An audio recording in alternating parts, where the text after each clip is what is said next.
2025 July 14వ తేదీ సోమవారం రోజున సంకటహార చతుర్థి వ్రతాన్ని అయితే జరుపుకోవాల్సి ఉంటుందండి. మనకు ఏదైనా సరే తీవ్రమైనటువంటి సమస్యలతో బాధపడుతున్నప్పుడు, ముఖ్యంగా అనారోగ్య సమస్యలు కానీ, ఆర్థిక సమస్యలు, వివాహ సమస్యలు, అలానే సంతాన సమస్యలు, ఉద్యోగ సమస్యలు, ఏదైనా సరే తీవ్రమైనటువంటి ఇబ్బందులతో బాధపడుతున్న వాళ్ళు ప్రతి నెల కూడా పౌర్ణమి తర్వాత వచ్చేటువంటి చవితి తిథి, ఇక్కడ మనకి చవితి తిథి అనేది రాత్రి చంద్రోదయ టైంలో అయితే మనకి మెయిన్గా ఉండాలండి. ఆ రోజున మనం సంకటహార చతుర్థి వ్రతాన్ని అయితే జరుపుకుంటాము. ఆషాఢ మాసంలో 2025 సంవత్సరంలో జూలై 14వ తేదీ అయితే జరుపుకుంటాము. ఈ నెల గణపతిని పూజించాల్సినటువంటి నామం పేరు గజానన మహాగణపతి అనే నామంతో పూజించుకోవాల్సి ఉంటుంది.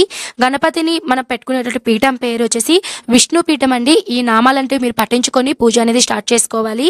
ఈ రోజు పూజా విధానం అంటే ఉదయం ముడుపు కట్టిన దగ్గర నుంచి రాత్రి చంద్రునికి అర్ఘ్యం ఇచ్చేంత వరకు పూర్తి పూజా విధానం ఇవన్నీ కూడా ఆల్రెడీ మన ఛానల్లో వీడియో అనేది అప్లోడ్ చేస్తున్నాను. మీకు కనుక ఇంట్రెస్ట్ ఉంటే వీడియో లింక్స్ అన్నీ కూడా డిస్క్రిప్షన్లో ఇస్తాను, తప్పకుండా చూడండి.